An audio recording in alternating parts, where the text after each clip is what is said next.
to that, not to put importance over markets, over people's lives, and the sovereignty of a country.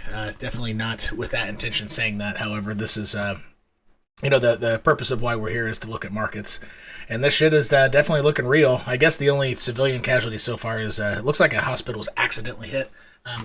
So let's dive into these charts, and welcome back to a Cosas Verdes live show, and let's get it done.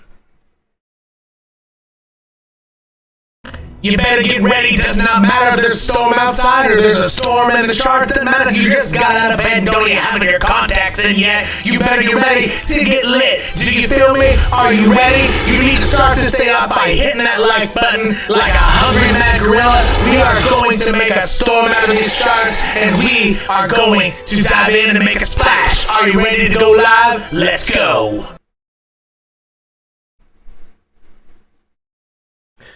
All right, let's first start off with checking out the tilted ranges, the tilted macro ranges of Bitcoin. With the context of, I'm not going to go into news and everything. I'm not a news channel, and I'm not going to pretend to fulfill that niche. But let's eyeball the difference between the tilted macro range. So the macro meaning it covers a long time. So this is over a year of price history, right? That's what I mean by macro. This over here is last January, so it's over a year old. It's a $30,000 range, or roughly 100. It's over 100% range, which is huge for Bitcoin, but that's what it's in right now. And it's important from a just simply a visual and where the market stands perspective. Look at the macro tilted range, which is a real thing. I mean, it is freaking real. You can't deny that. I mean, for example, if I were to delete this, and I simply drag this line here, so from wick high to wick high, for example, and drag it down and make it perfectly parallel, all of these lines are parallel. Look.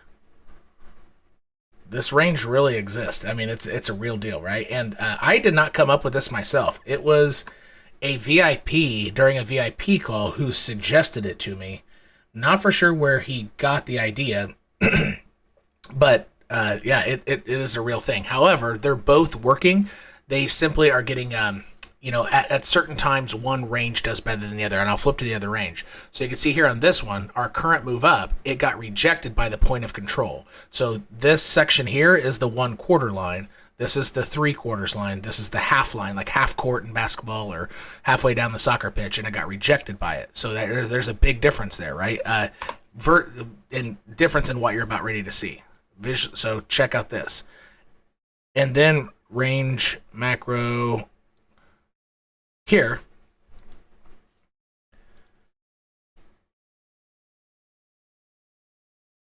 On the non-tilted macro range, Bitcoin had a fake out above with specifically 2 or 3 different closures. Let's zoom into that area. You would perceive this as a fake out. All of this right here appears to be a fake out specifically because daily candles established an uptrend by going over the previous local high, right? And so if you're not thinking in a tilted fashion, this would have been a fake out for you. But if you throw this off and put the tilted ranges back on, it would have reined in your emotions of bullishness and said, it hasn't even closed a daily candle. It's only wicking in to the point of control. See the difference there? Big difference. Now here's another big difference. This is indicating if Bitcoin meets these lows down here and falls below this range, comes up, uses that as resistance. So let's mark that off. Let's do a price path, and then I'll keep the price path there.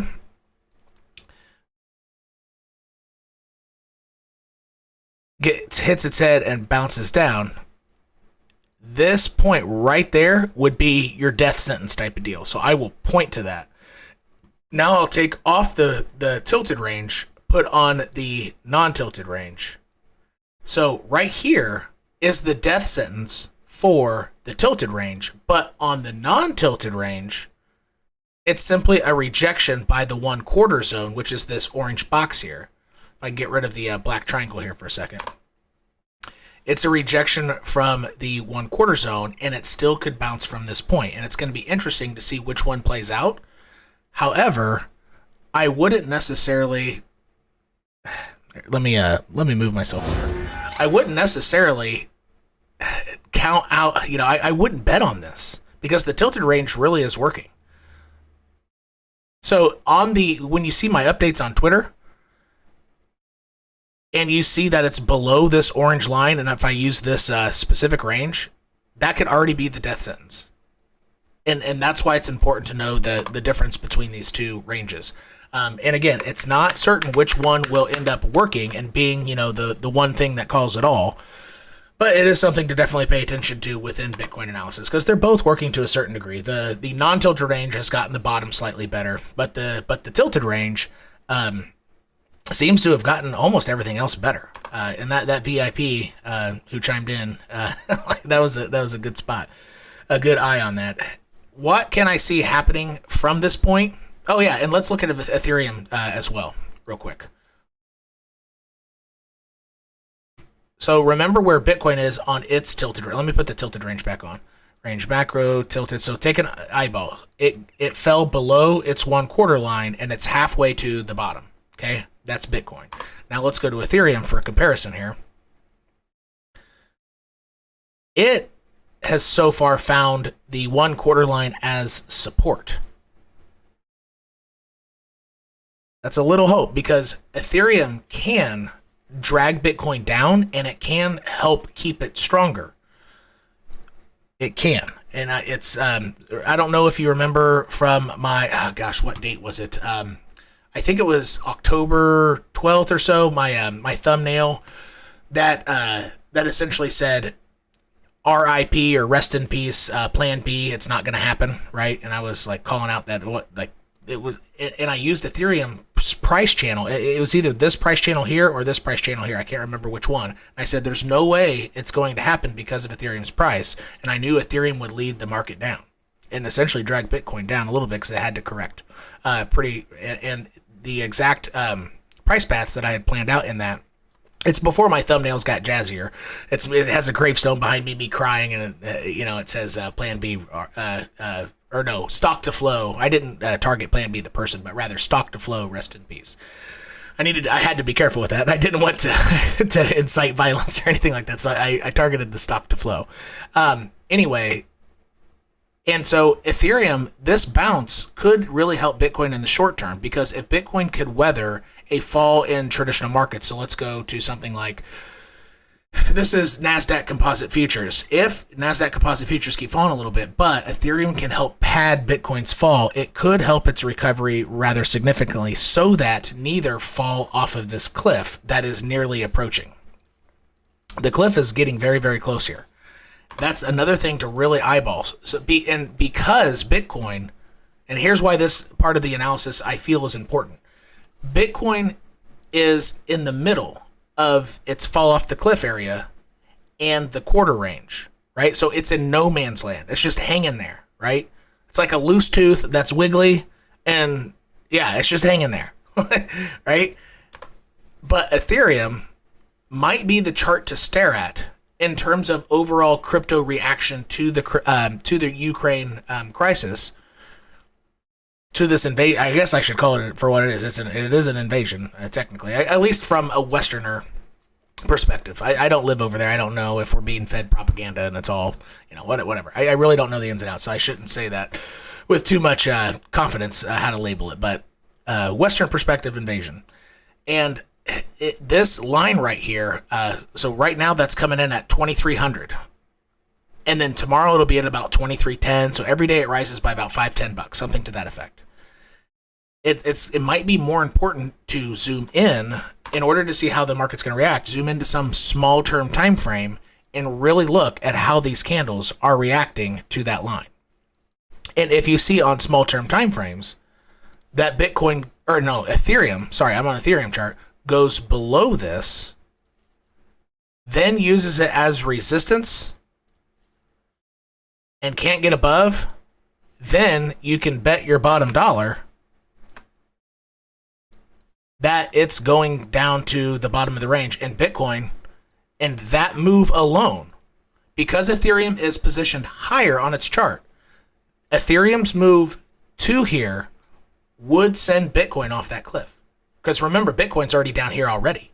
So if Ethereum went from this point to that point, Bitcoin would then fall off the cliff.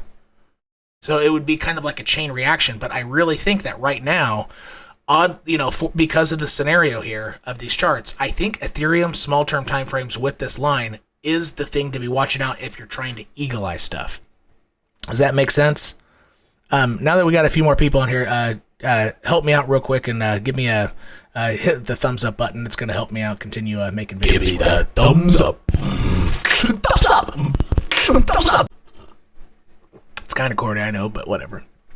And I'll open up things to questions here in a little bit. The channel subscribers, the Cryptillion and Loyalist crew or whatever I name them, I can see an emblem by your question, so if you start asking questions, I will try to get to them first. And overall Bitcoin analysis here, I'll finish up here in a few minutes and then I'll open up to questions. So give me a couple more minutes here and we'll rock and roll. What can I see Bitcoin doing and Ethereum doing here? Well, regardless of what happens if I put price paths on Bitcoin, it's really going to depend on Ethereum, Ethereum's reaction to this line down here. Price paths that I could see happening on Ethereum, let me go with something like the 8-hour chart here.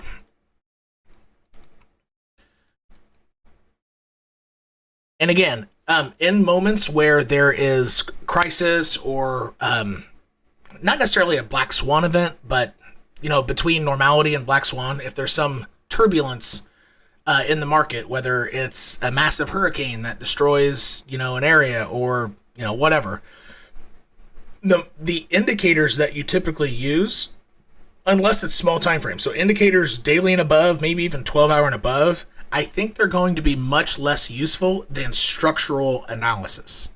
Okay, so most of you know that I deal heavily with RSI, stochastics, EMA, candlestick formations. Right now, I think what will trump most types of indicators is just straight up structure horizontals or tilted, or just horizontals that are tilted. So these tilted ranges. So structural analysis and maybe candlesticks interpretations are going to be the best type of analysis right now.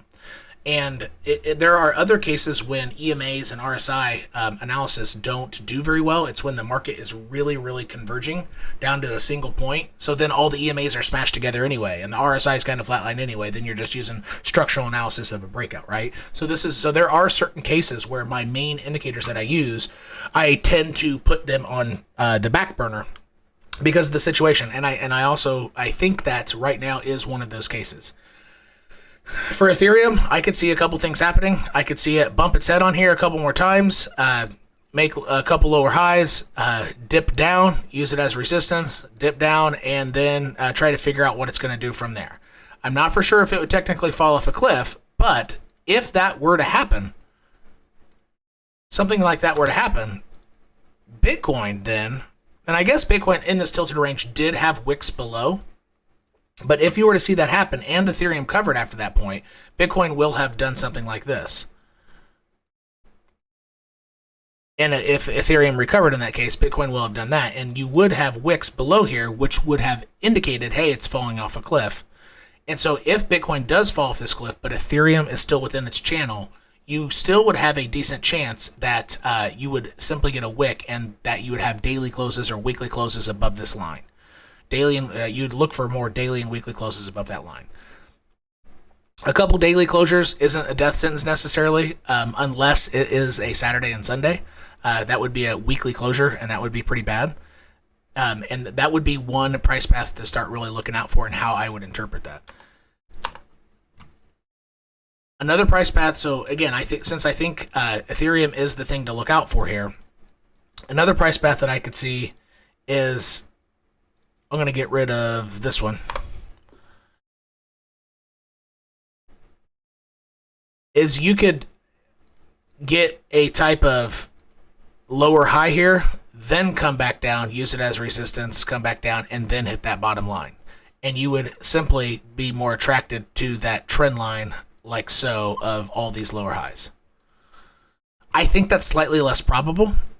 However, I think that would be a second price path to take a look at. And again, if you zoom into the smaller time frames, you'll be able to see the bottom of this being used as support, similar to it is right now. So let's take an arrow right there, go down to something like the 5-minute chart. You would be able to see even tiny 5-minute candles using that as support. And I'm not going to make a guess how this will play out. So that's the small time analysis, or small time frame analysis. Another thing to keep in mind is something I've been ranting and raving about for quite a while now, is the monthly chart. This is very, very serious. And you can't forget about this. If you put on my EMA fill here, this is the monthly 21 and 55.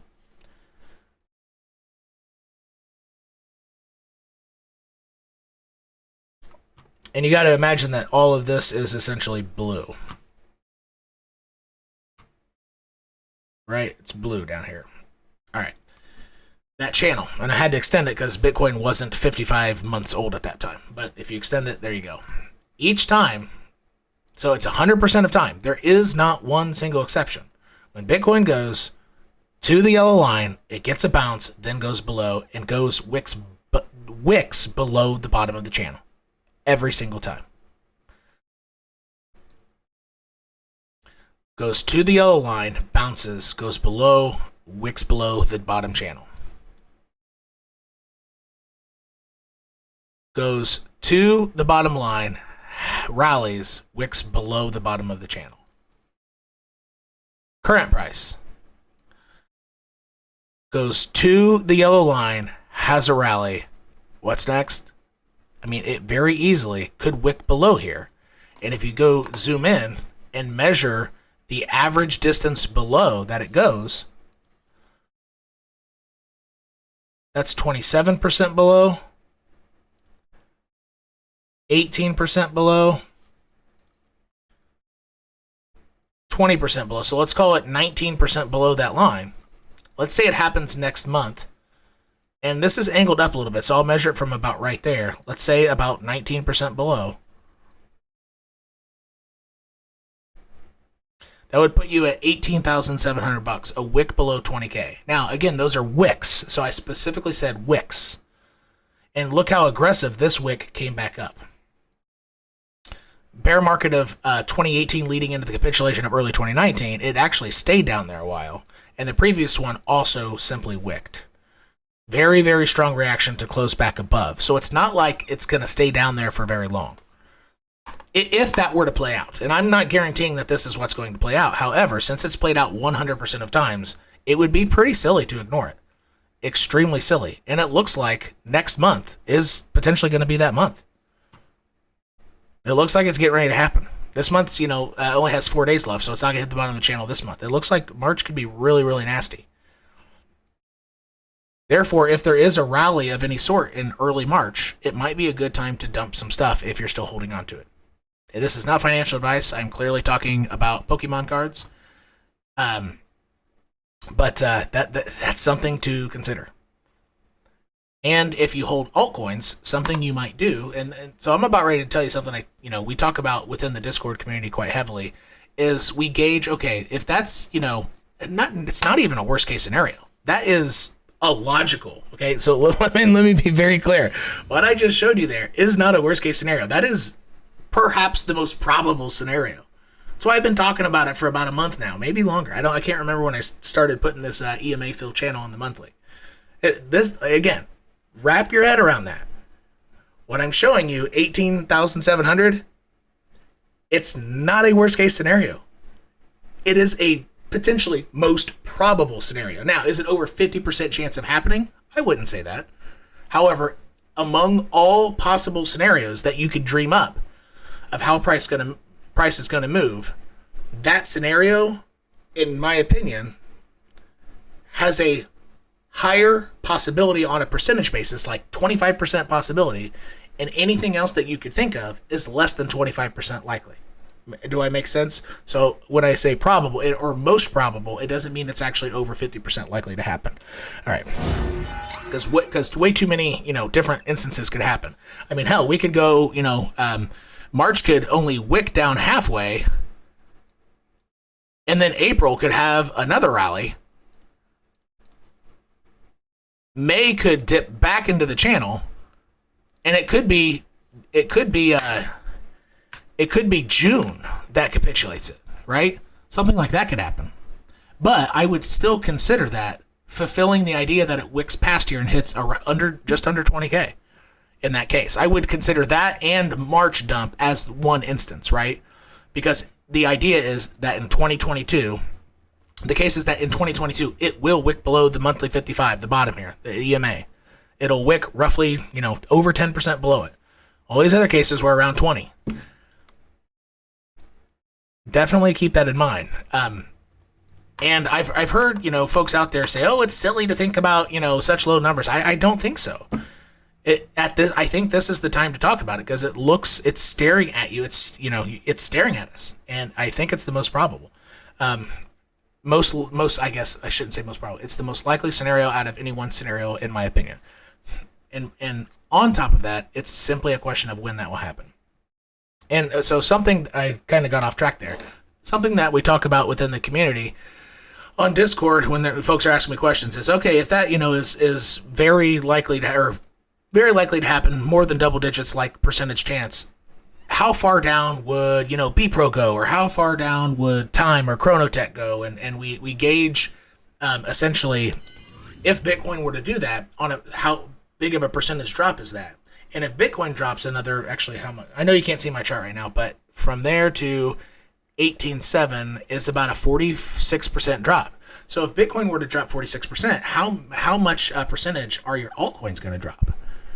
Probably 70% from where they are now. Now, if you have a very strong large cap altcoin like Luna or Atom or Avalanche, will those drop 70% as Bitcoin only drops 46%? Probably not. Those very strong large caps will react just a little worse than Bitcoin. They would probably only drop 55% or 50% versus Bitcoin's 46% if in the event that plays out. Therefore, if you are on the market for trying to get a good deal, it's important to think about that and put your limit buy orders in. Okay, not financial advice. We're talking about Pokemon cards. Going out there on the internet looking for Pokemon cards of Luna, right? It's important to do that now, specifically because, remember what I said, a wick down there. It's not going to spend that much time down there. You're going to have an insane amount of volume, and it's going to come down real fast, and it's going to be bought up real fast. You won't have time. Even if you think you can get to your phone real fast, it could be seconds. Now, back in 2019, things stayed down there for quite a while, and that could happen again. You could have more time. But 2 of the 3 times, it was an aggressive wick with an aggressive buyback, so you wouldn't have had time to buy. If this percentage gets the low roughly right, then you're going to need limit buys down there. And if you were to look me up on TradingView and look at my ideas that I publish that are locked in time, sealed in time, before Bitcoin's drop in 2019, I believe I posted it in late 2018. It was November or something. I mentioned that Bitcoin's going to start falling on November 12th or the 14th, or one of those two. I think I was 48 hours off, and my idea was that Bitcoin would hit $3,200, and Bitcoin went to $3,200. If you look up my second to last idea, I also published one about Litecoin. My charts were really ugly. I didn't know how to use charts, right?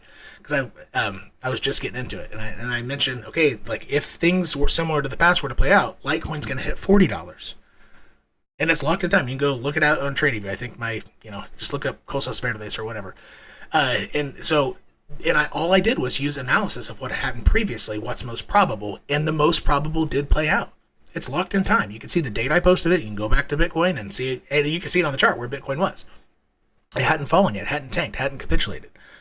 Therefore, I'm using a very similar analysis here of what's most probable, and therefore it's not bad to bet on the most probable. Okay, I know a lot of folks are thinking thinking that the weekly 200 EMA could get things right here.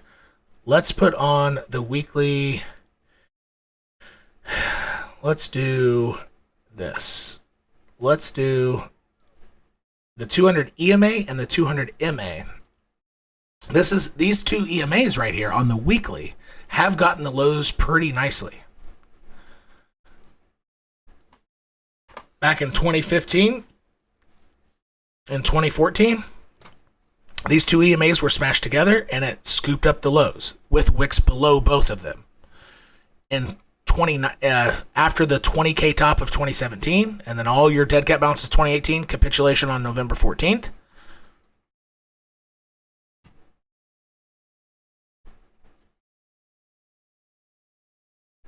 There you go.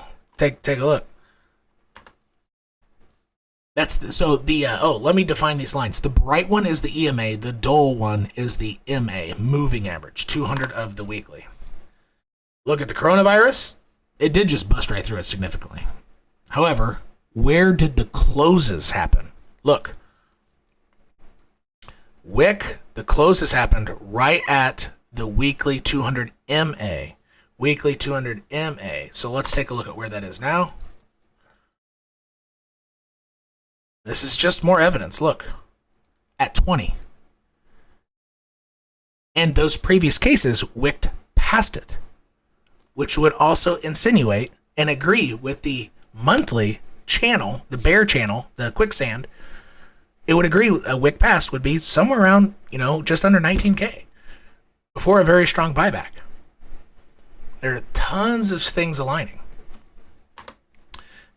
I don't know how the origin lines would match up to this, but a wick below here would hit that origin line exactly. Let's highlight that one and make it a different color. Watch. It's the same origin line that got the coronavirus dump. Look at that. So, let's go in. So that origin line actually got things better than these two EMAs. Look at that. Zoom in. And if you want to do something like go to the 8-hour chart, and we could use something to the effect of, I could put back, so even though I'm on the 8-hour chart, I will quickly throw on the, well, I can't put the MA on this, can I? I'll do the weekly 200.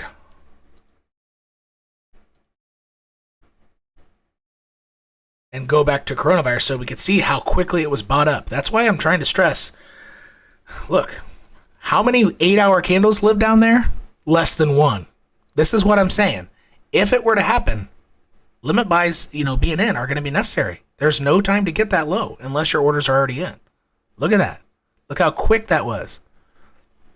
Very, very, very fast. And that blue line is that origin line that it hit last time, which that origin line also would be a wick past the monthly channel that I had, and it would be a wick past the weekly 200 MA, which would be about here, that previous dull orange line. It'd be a wick past to hit that. And what is that also pointing at? If it were to happen fast, 19.5. So this is indicating it might not go below 19K. Might hit 20K on the nose, something to that effect. So anywhere between 18.7 and maybe 21K would be my, at this point, it would be my most probable guess. Was that my most probable guess before the invasion? No, it wasn't. It was probably my second most probable. Maybe, or even tied for my first most probable. I can't remember how I was classifying that. But it was definitely in my top three, and I think it was my second, number two most probable. But as of now, because we have an event that can stimulate very bearish events, I think it easily becomes the most probable. And because there was no war or anything like that during these last iterations, it is possible that Bitcoin, so let's go to something like the 2-day chart. It is possible that that origin line is not going to stop it. It is possible that it goes below that line. And that would give you, so the next origin line down is around $14,000, which happens to align with the weekly closures of the last macro market structure. Actually, the weekly wicks. And that would align exactly with that. Something that a lot of channels are talking about. This is a very heavy area of support here, anywhere between 11 to 14. Therefore, if this invasion, really puts a nasty marker, that I don't think this is the most probable, so I don't want to scare anybody. However, it is possible. You need to think of this possibility. It's the next logical step. If that origin line doesn't hold, and Bitcoin cannot hold its weekly 200 MA on a closure basis. If it's going to go down there, it's probably going to wick past. On a closure basis, if it can't hold the weekly 200 MA, let me throw that back on.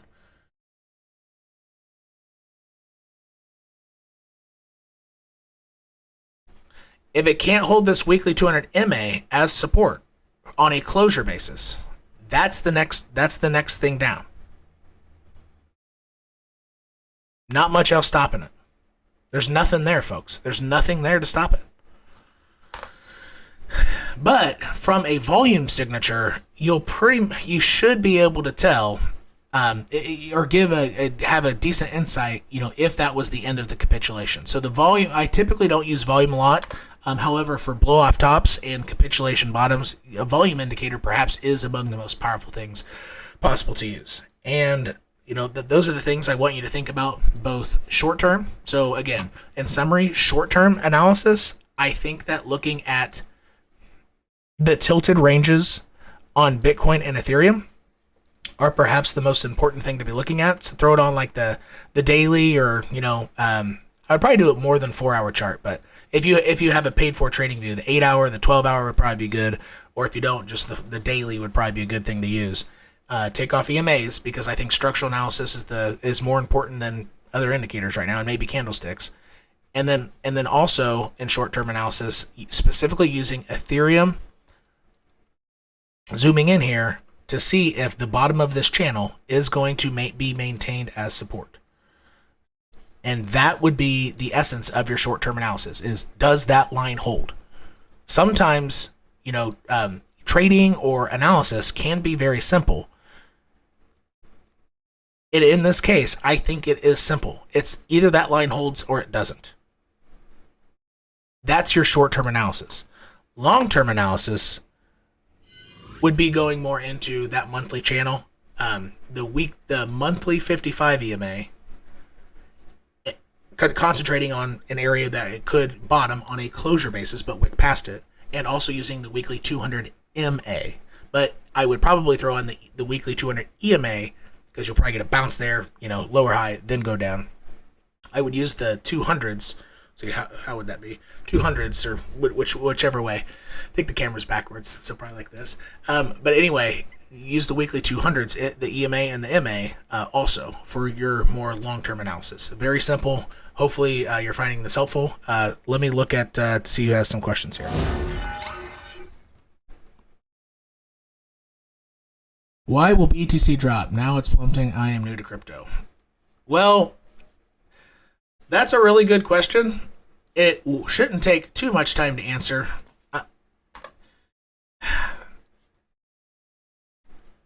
I will go about this, I guess, two ways. Is first, let me take that off.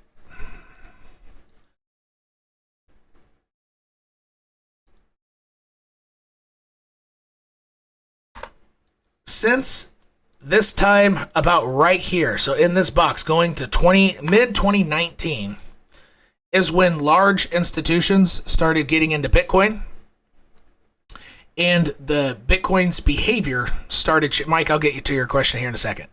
It just now popped up. There might be like a 20-second delay. Give me a quick second. So during this time is specifically when large institutions got involved in Bitcoin. Trading desks, hooking up their algorithms, but from where do those algos and trading styles come from? From traditional markets. From this moment on, with the exception of this Wyckoff fabricated dip, which was not in the charts, because the stock market was going up at this time. So with the exception of this, a coordinated attack on Bitcoin price to accumulate down here, with that exception, throughout all this time, Bitcoin has been essentially tied to traditional markets, even on a 5-minute candle basis. When Amazon had its release after the markets closed just like 2 weeks ago, and its price spiked 18% in 1 second, okay, even less than a second, because the buy orders are in, the after hour stuff already in, so it was immediate, it was instant. Bitcoin, just because of Amazon stock, went up 5% or 3% on a 1-minute candle. Just because it announced that they're raising their prices, investors of Amazon were bullish, specific to, okay, that means potential more profit, right?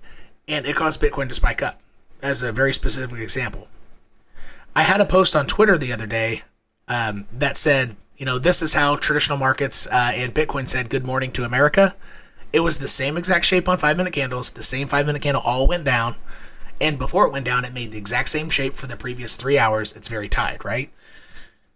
From this point, Bitcoin's been very tied to the market, with the exception of this dip here, because the stock market was still going up. And because the stock market's getting spooked, Bitcoin will go down. That's answer number one. Answer number two is that Bitcoin appears to be, potentially in a 4-year cycle type of deal. From here to here is roughly 4 years, and from here to here is almost the same time frame.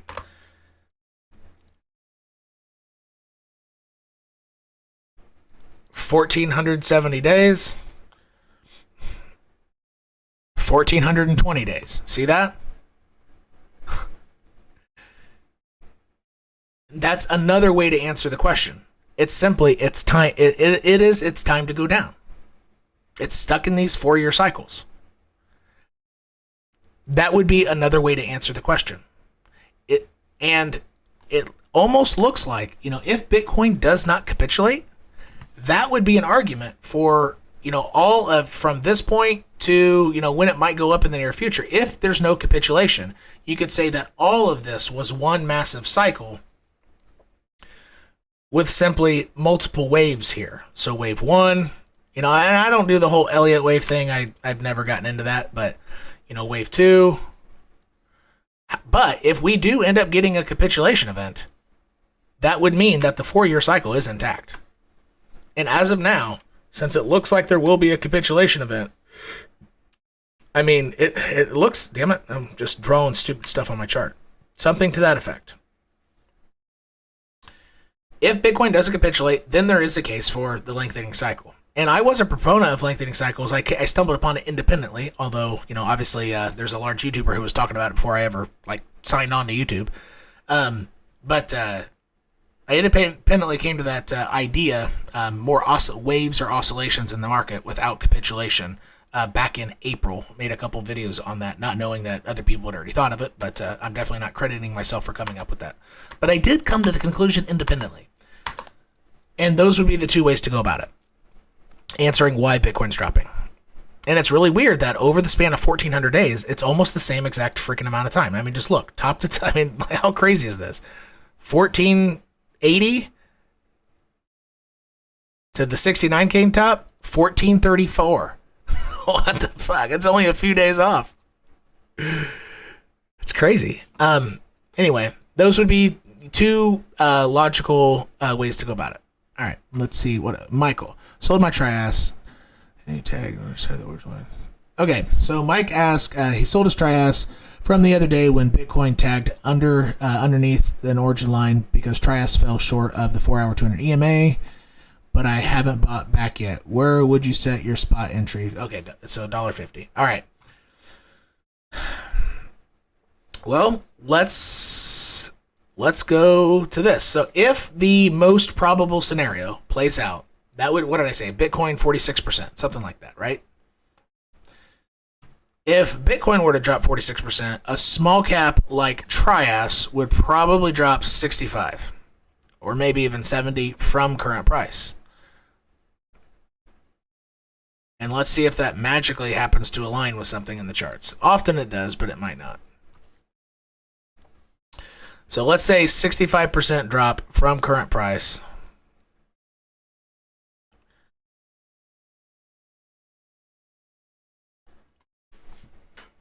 Told you, it usually aligns. hits the middle of my capitulation box.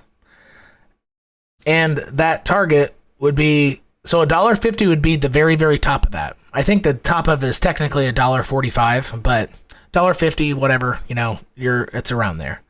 Yep. That would be the top of where I start spreading out my orders. I would do $1.50 down to even $1. If you can catch a nasty wick, absolutely. Try to do it. And if those orders don't fill and Trias comes back up here, you just cancel those orders and then market buy. If you think that if the volume signature says that was a bottom, you can just, cancel those out, free up the tether, then market buy on the way up. Or if you could cancel them and wait for the retest. There's almost always a retest in crypto. The last time the lows weren't retested for about 8 months though. Which coronavirus helped Bitcoin retest the lows, but it's happened every time. But there's a lot of money to be made between a low and the retest of the low. So it is kind of important to try to get it right or get close to right. I think that's a good target. I'm happy that lined up. I didn't have any idea if it was going to line with something, but it did. Hit the middle of that capitulation box already down there. All right. Okay, so totally been meaning to join your Discord.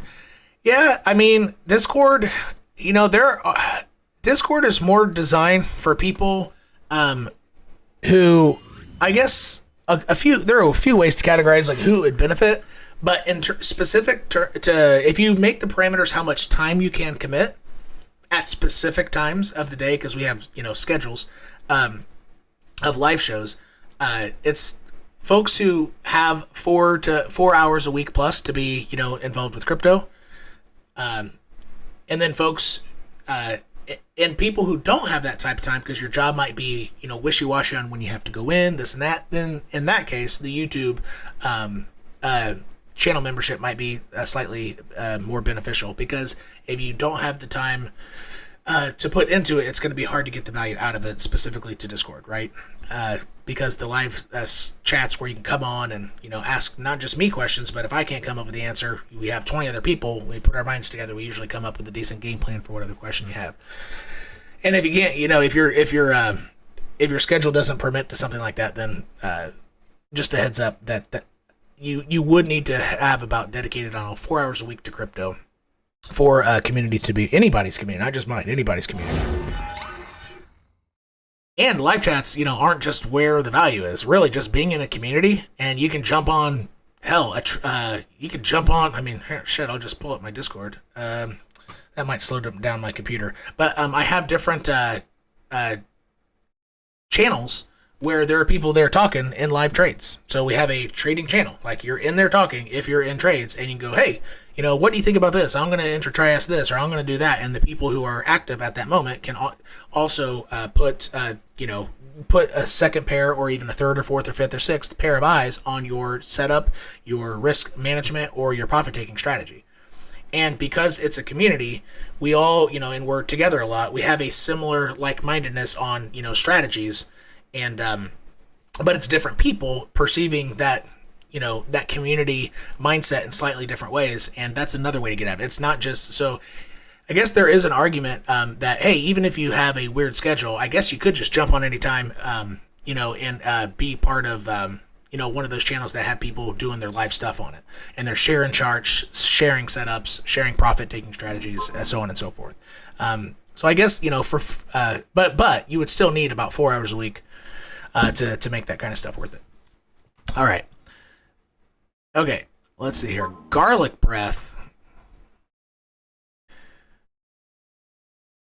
KCS. So another community member asked, where do you think KuCoin shares will be since it's a large cap? Yeah.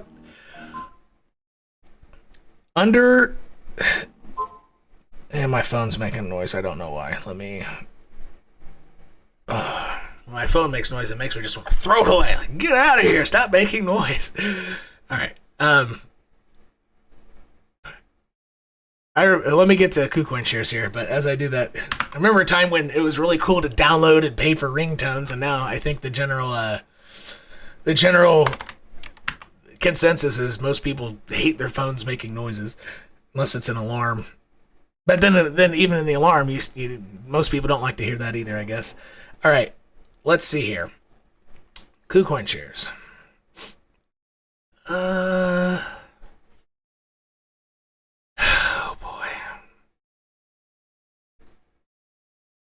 Wow, that was quite a bull market that had. Since I use KuCoin a lot, I made a big mistake not buying some of that. I mean, lower my trading fees. Woo! Did a 40x and change. Damn. Almost 41x. Wow. So the pump, even though it was very immediate, it wasn't overly aggressive. Because you have other coins out there that did like 38,000%, right? Not very many, but you had a few. And those coins should come down a lot more on a percentage basis. So let's see if this will align. A stronger coin from 𝐒𝐻𝐼 down to, if there isn't, so only under the event that there is capitulation, which I think looks more probable now. But again, this is with my premise: Bitcoin capitulates around 20K, 18.7 to 21, something like that. Typically, altcoins in a capitulation event, historically, they would lose about 95%. However, because this run is so much different and money is much more spread out into more altcoins and projects, and you have NFTs coming into the space, you didn't have as much of a parabola as you did in 2017, because you had about, roughly the same amount of money, just a little bit less. But even though there's less money in crypto at that time, there were way fewer projects. So all of that money, even though it was less than this bull run, was super focused on very, very few coins, right? So it's like you have a gallon of water and you have some water balloons. In 2017, you only had freaking 10 water balloons. So each water balloon was freaking huge. But in 2021, that run, you might have had 2 gallons of water, but you have 300 water balloons. So now you're throwing around little tiny grape-sized water balloons that don't even break. And because of that idea, in terms of volume and where that volume's going, it's more spread out. The pressure was much less. The pressure up in terms of percentage runs were much less. Therefore, with that idea, the pressure down in a capitulation event should not be quite as much as 95%. I don't think that'll be the average. Last bear market, Cardano lost 99% of its value. 98.77 to be exact, from 𝐒𝐻𝐼 to wick bottom. I don't think that's going to happen again. I would say targeting somewhere between any coin, 𝐒𝐻𝐼 to a capitulation bottom. And altcoins typically bottom out after Bitcoin capitulates. Just keep that in mind. After Bitcoin, because they bleed versus Bitcoin. Okay, that's how it works. But I would target just a stronger altcoin somewhere around 80 to 85% from 𝐒𝐻𝐼. So I would, based off that, I would say 555 to 425. And guess what that aligns with? This market structure right here. Now, let's see if that might not align with the idea that if Bitcoin falls 46%, KuCoin shares will only drop, let's say, 60%. So I think 60% might put it somewhere down here, and it won't quite get there. Nope. Well, shit, it does. So that's 65%. The same number hits the top of that. So Bitcoin falls 46%, KuCoin could easily fall 65%. And that happens to align from current price to there. But what would be more likely is that if Bitcoin capitulates, KuCoin would do something like this, only down to $8. And as Bitcoin has that volatility and bounces and crazy stuff, something like this would happen. And then Bitcoin retests somewhere close to lows. That's when altcoins finally make their low. At least they did last time. They bleed versus... So as Bitcoin makes a higher low, people are scared shitless. And they're not buying altcoins back. They're buying Bitcoin back. And they flee to safety. Like the money in general flees to safety. Then it would come down. I wouldn't suspect that the exact capitulation event for KuCoin would take it necessarily 65. I think it would happen as Bitcoin finds a higher low and alts bleed versus it. And they find a lower low. For example, Cardano.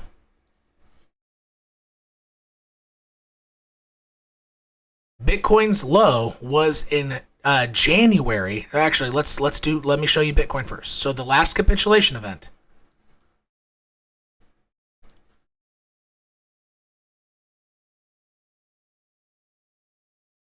Yeah, it was actually started in November, so around December. Okay, so December 10th is when it hit its low.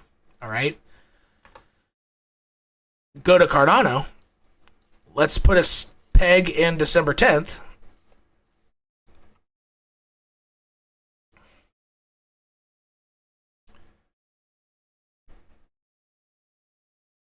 It was that low right there. When coronavirus happened, Bitcoin made a higher low. But what did Cardano do? It made a lower low when Bitcoin made a higher low. Go back to Bitcoin so you can see it's a higher low. Take off the origin lines because we need to stare horizontally. This was your low.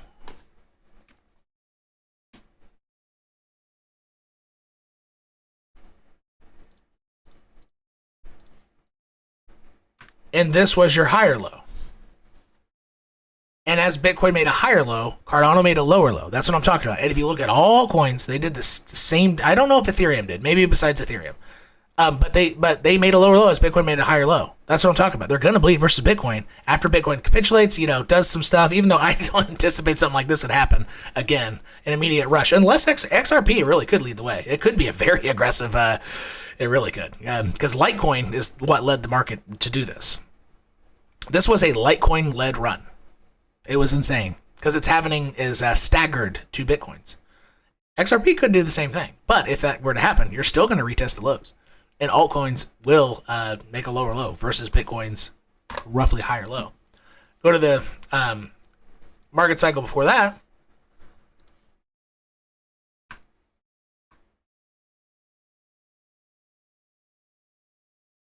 I know I could just hold shift to make it straight. Low, higher low.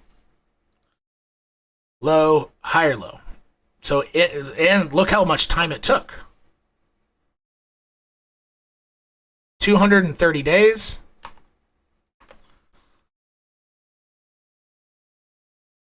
450 days. So it's a long time. There's a lot of money to be made between these lows. It's not like you should wait for necessarily 200 something days or 400 days. However, when it happens, altcoins will make a new lower low.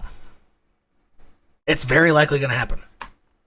Does it have to happen? No, because it's only two cases, right? Like something totally new could happen, particularly because what I said earlier, since this point in time, roughly, traditional markets hooked up their algos and trading desks to Bitcoin, and it's trading very similar. Like a lot of them are making the same algorithmic trades. Because of that, whatever happens back here in terms of the second low might not happen because all of those second lows back here, were essentially before the time that algos hooked up to it. I guess algos were hooked up to it around here and it still tagged the lows. So that might be but that was a very, that was the coronavirus dump. But so I guess it's even after they hooked up, it still did retag the lows. So maybe that point is moot. However, that would be some indication that it's possible it doesn't meet lows again after if there is a capitulation event. All right. Okay. So that would be my guess for KCS. Okay, so Chris Crane, community member, asked, you able to have a look at the Sol chart, please? Yeah, I got you.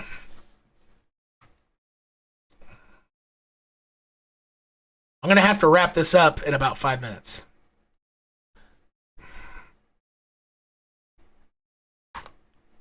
So somebody else in the community was asking me about this near the 69K top. Kind of made a sell plan for that person, like how to sell in chunks, essentially DCAing on the way up, but DCAing into Tether, right? Okay. I haven't looked at this chart in a while. From 𝐾𝐤𝐻�10, what's the market cap of this?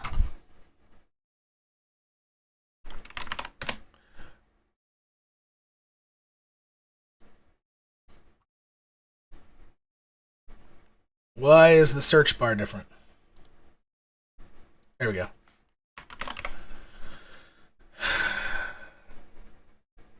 I need to know the market cap first. I guess my live feed is slowing down my connection here, sorry. Okay, 123 million.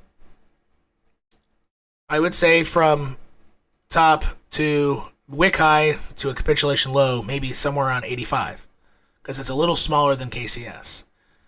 That happens to align with this market structure right here.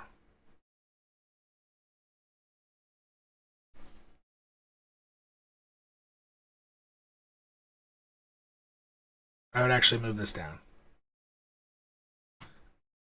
Does that align with something to the effect from if Bitcoin would drop 46%, this might drop 65%? So this is indicating it could fall through there, but 65% is right at the bottom of this market structure. So, I mean, I would say if Bitcoin were to wick down close to 20K, you would see this asset at 46 cents. But it wouldn't stay there very long. So if somebody didn't have their orders down there, you're not going to have time to get it at that price. You won't have a weekly closure at that point.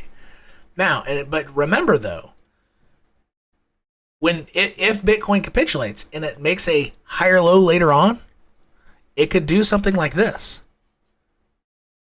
and make a lower low versus Bitcoin's higher low. It could easily happen. Or what could happen is it only falls, 60%, hits the middle of it, and then comes down and hits just under the bottom of it on Bitcoin's higher low later on, 200 days away or 100 days. I don't know how long it would take.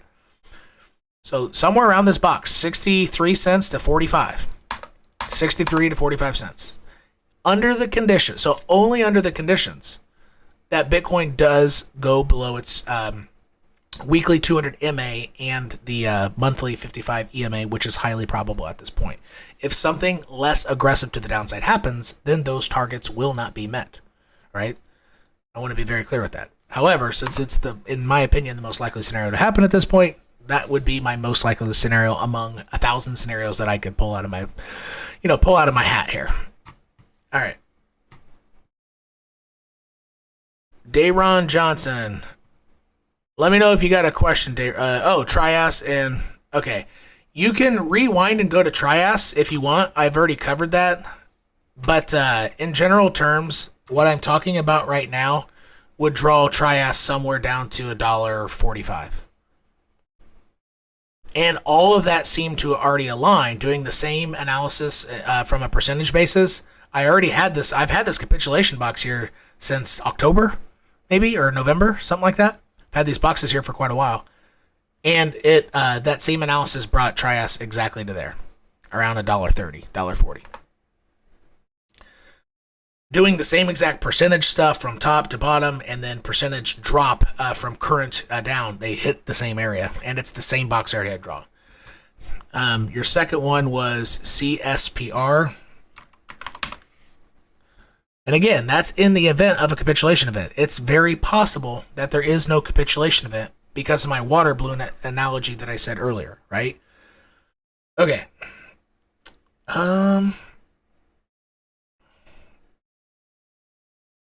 I guess I'll look at this on Huobi. Yeah, that looks like all of price history because that looks like when the ICO came out. Well, okay. Think about this coin this way. After around July is when Bitcoin bottomed. Let's go to Bitcoin. That's when Bitcoin bottomed right here after Wyckoff, right? And what did Bitcoin do? It made a new all-time high. Okay, late July, so July 20th, new all-time high. Go back to that chart. Same date, July 20th. It didn't follow the market.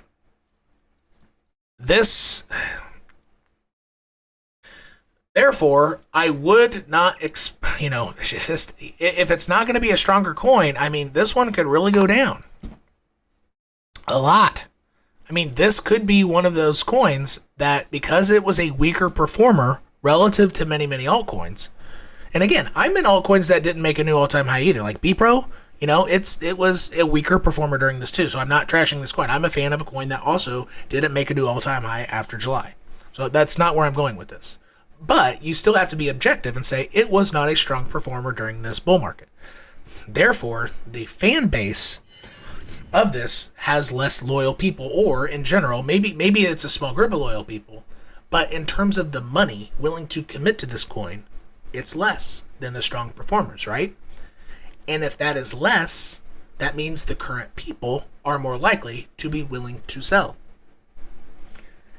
With that, logical chain of events, this could, from, let's say it's wick high whenever Bitcoin was hitting 69K, call that its top. This could be one that loses 90% from whatever wick high happened as Bitcoin was making a 69K top, specifically disregarding how high this started at the CEO. The beginning. CEO. I should drink more coffee. Therefore, I would take a measurement from here down, I would say, at least 85%. At least. I would be hopeful that it could hold 3.4 cents. That would be my hopeful target, with the idea that when Bitcoin makes a higher low sometime in the future, if it capitulates and then makes a higher low, I would assume that this could, do something like this in the meantime, if there's a capitulation event, come up, rallies with Bitcoin in the whole market, and then when Bitcoin retests the lows, makes a higher low, this could wick down below it. It could hit easily under 3 cents. It could do a hybrid of that. It could go on, but it could stop before it, then on Bitcoin's higher low, go below it. It could kind of like dodge this line, right? But on average, those lows would be somewhere around there. Therefore, I would make a box somewhere around here and say, okay, this is my box of interest, and I'm interested in buying this asset between 3.8 cents down to, let's say, 2.8 cents. 2.8 to 3.8. That would be how I go about that. And again, I want to be very specific. Under the conditions, that would be what you expect under the conditions that there is a capitulation event, but that is still not guaranteed yet. Hopefully I'm super clear as I'm saying that. All right, I'm going to do 𝐵Pro real quick, then I'm going to scram. Okay, 𝐵Pro.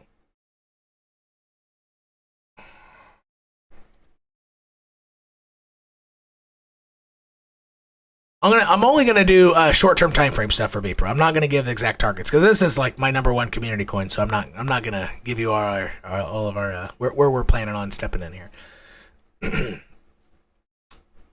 Although we don't, it's not like we're a group who comes in and we don't do pumps and stuff like that. Even though I'm sure on some scale that in the trading group maybe people might conspire about that, but we don't do that as a community. It's mostly dollar cost averaging on the way down, and then doing intra-week or day trades on 𝐵Pro. Anyway, be very specific. There are other crypto communities out there who specifically all get together and buy the same shit at the same time on purpose with the exact same sell targets. We definitely don't do that. I want to be very clear with that. Okay, 𝐵Pro is really holding this line really well. I'm impressed. I am impressed. This line right here is at 0.0023, and the top is at 0.003. So 23 to 3 with 2 zeros in front. Really, and similar to Bitcoin, the analysis is simple with Ethereum. It either stays above that line or it doesn't. If it can stay it, okay. If it comes below it, uses that as resistance. Let's dive into the 1 hour chart. If you see it do some shit like this,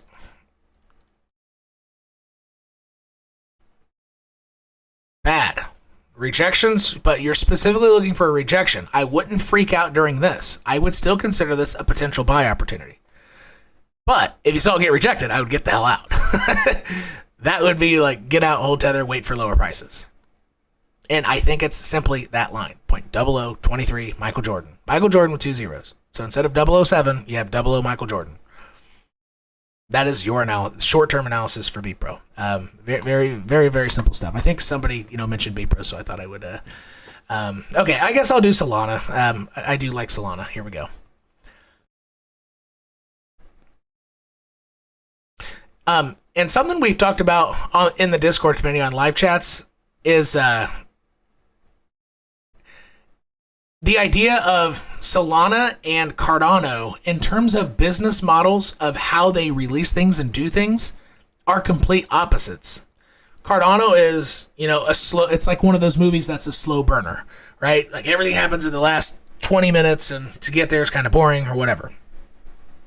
Solana is the exact opposite. It starts off with like explosions and this and that, and but to be very specific, it's more of a learn by doing. They came out and built immediately, go, with the ramifications of we ran into problems later because we did this fast. But there was a market need, there was a market niche to be filled. We filled it immediately, perhaps less planning than what we should have, but we worked our asses to make it happen. And Cardano is the exact polar opposite. They're like, woo, we want to plan it all perfectly so there are no mistakes. But we're going to take 5 years to get there before anything happens, right? And Solana is the exact opposite. And I'm not using that to hate on Cardano, even though I love to hate on Cardano. Even though in my last live chat, I gave Cardano a big thumbs up. Like, it's the second most used blockchain in all of crypto. It's that you can't deny that is, I don't know, that's not bearish. It's actually kind of impressive for how little they have going on in their ecosystem right now compared to what they planned. I think Charles Hoskins in 2020 said, we'll have thousands of dApps and this and that. And like, no, it didn't happen. It's like 5 at the time. But within the time frame he stated in that tweet. So Solana is the exact opposite. And I'm a person who likes to learn by doing. So I'm a fan of Solana. Even though they've had problems, I like what they did. I think it positions them to, maybe have hiccups, but I think it could possibly leave other layer ones in the dust, who are doing the whole, let's plan this shit out and not really produce anything quickly because we don't want any mistakes. All right, structurally, I'm eyeballing this area right here. This is everybody, on crypto Twitter probably, who looks at this. You can start making some very obvious areas. I think this area might get it so the high of April down to these wick lows. I think that could be a capitulation zone. And again, in my Solana bearish video, I begged people, wait for Solana to go under $30 if you're a hodler. If you don't trade, you don't click buy and sell, at least try to be patient for $30. And this, just eyeballing the structure, this looks the most obvious for a bear market. However, it almost appears that area is going to disagree with my overall thought process of measuring wick high to capitulation bottom. It looks like it's going to disagree with it. It might be too bearish. Yeah, that might be too bearish. That's 88%, and Solana's a big cap, so it might only go 80. So honestly, 46, one of these two boxes is going to get it. So the roughly $45 with change on each side, so maybe down to 42, up 42 to 50 is that box, 42 to 50. And if this structure, the more logical structure in my opinion, is hit, then that would be under $20. Like wick below 20, maybe trying to settle down around 30. So 20 to $30. And that would be my lower end target. But what Solana could do is it could, with Bitcoin capitulation, go here, have that rally with the market, and then do that. It could easily happen. So you might have two different targets. And that would be what I do for Solana.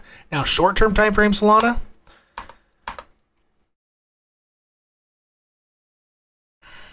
it's holding this line pretty well. The cool thing about Solana is it could move, if Bitcoin moves down a little bit more, Solana's real support, it's still down here at $67, so it's not falling off a cliff. That's good news for a lot of altcoins right now. Like Cardano fell off its dollar cliff, right? Cardano had a cliff and it fell off, and the next stop is like 43 cents or something. It's a long way down because it went straight up. But Solana was able to establish about a week and a half of price action, and it will afford it to not fall off a cliff. And if it does fall off that cliff, the landing isn't that far down. It could survive that fall. It's not that far off. unlike a lot of other altcoins that are falling off a cliff, and the distance from one cliff to the landing is really far. So Solana's structure, I mean, it's not looking that bad. But I would still say, it looks like it might want to be eyeballing within the next month at $68. It looks like it's really staring down that barrel right there. I would definitely target that. That for a shorter or a midterm analysis. But short-term analysis, it looks like it's holding the line at $79. And if Bitcoin bounces from here, Solana's going to get a bounce. And your next resistance area is going to be your most recent daily local high, which is at $105. Could easily come back up and bounce off this. If Bitcoin bounces, could easily come up to $105. Retag that right there. And that would be my more short-term analysis for either way. So that is one. And then something like this is two. Those are your short-term analysis. Most likely price paths for Solana. One bounces at 79, then goes up to 105. One goes down to 67, and then bounces back up to 80, something to that effect. That would be my two most likely price paths in the short term, depending on how the markets react to Cosas Rojas.